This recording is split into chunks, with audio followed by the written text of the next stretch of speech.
Welcome back to Breakfast Television. We welcome professional wildlife photographer Joe Desjardins to the program, and here to show us tips on getting great shots of dangerous wildlife like bears, moose, and bald eagles. So if you spend some time in the mountains and you want to capture those moments but be safe doing so, Joe is the guy that is going to take us through this. Good morning to you. Good morning.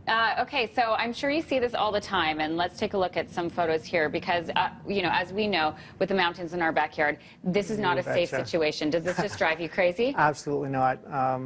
These guys are putting their lives and the wildlife in danger. Yeah, absolutely. And I think part of this is, okay, so here's another person who's exited their vehicle, obviously, and I think that people see close photos of wildlife and are inspired by that, but there are ways to do it that you can do it safely, right? Oh, absolutely. I mean, to see photos like that, people running out with their cell phones and their iPads, it's just not the proper way to do it. As photographers, we have some specialized gear. We have some longer telephotos. We use teleconverters, and you know, we're shooting most times at a minimum of about 500 millimeters, which is approximately a 20 times zoom, if you can picture that. 20 times what your eyes see. Right. Okay. So it really helps bring the images in, the animals in. So. Huge difference between that and what you see people doing out there. Okay, so obviously this is a huge lens. Is this what you typically work with? Yeah, so this is a 500 Canon, and I shoot with a crop sensor body, so it actually brings the image in a little more. And then I have a couple of these teleconverters, which is one's a 1.4 and one's a 2 times teleconverter. Okay. And so essentially this 2 times teleconverter will make this 500 a 1,000 millimeter lens.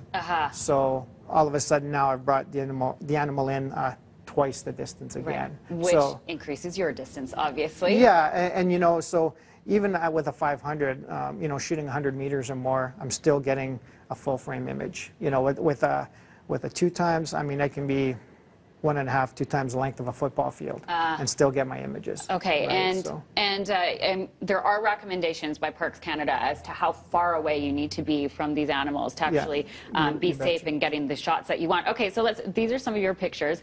Tell us a little bit about this bald eagle.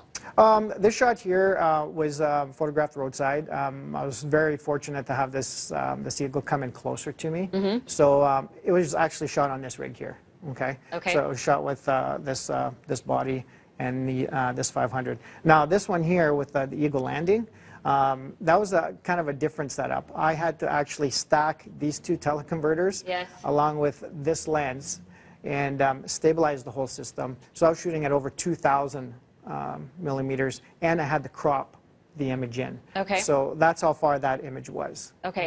And moose can be aggressive animals as well. How far away were you? Actually, I've had a couple of close encounters with moose, and yeah, especially when the rut's on, the younger bulls especially, they can get a little frisky, right? Okay. And they're looking for cows, and it's you gotta be very aware. You gotta be pay attention. That guy there was just kind of looking at me, making eye contact, kind of saying, like, you know, kind of move out of the way sort of thing, right? Okay, so, have you got some good eye contact with this black bear as well? Well, and here's the thing. Now, with this image here, I was in the safety of my vehicle again. You know, I was photographing out the window, okay?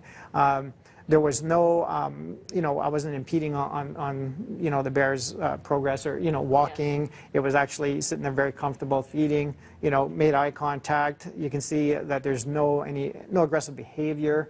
So I spent a minute, 2 minutes with the bear and just went on my way, right? So that's the other factor. This guy here, again, looks mean coming right at you, but I was safely pulled off the side of the road.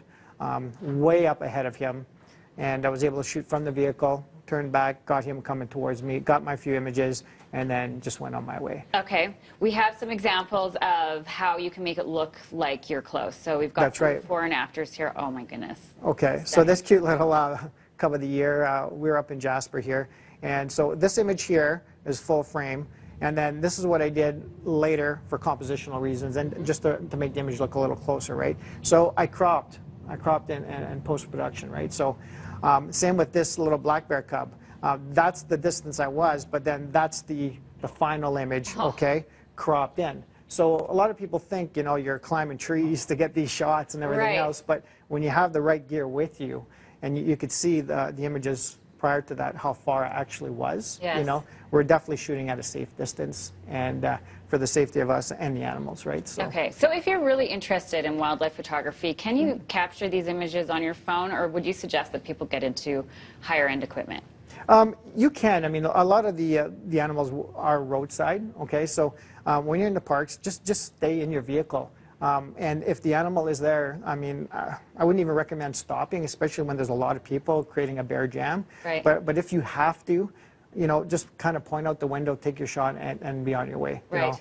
Leave the animals alone, right? Just let them do their thing, and maybe give somebody else the opportunity to take a quick snap. Right. But never get out of your vehicle, especially with what people are trying to get the images with. Yes. Their smartphones, right? Their smartphones, Yeah, right, to you capture betcha. that and post it on social media as quickly as Exactly. possible. Okay, stay safe Exactly. out there. Great tips. Thank you Great. so much for that. Thank And you. that is the big takeaway. Andrew Schultz, stay in your vehicle.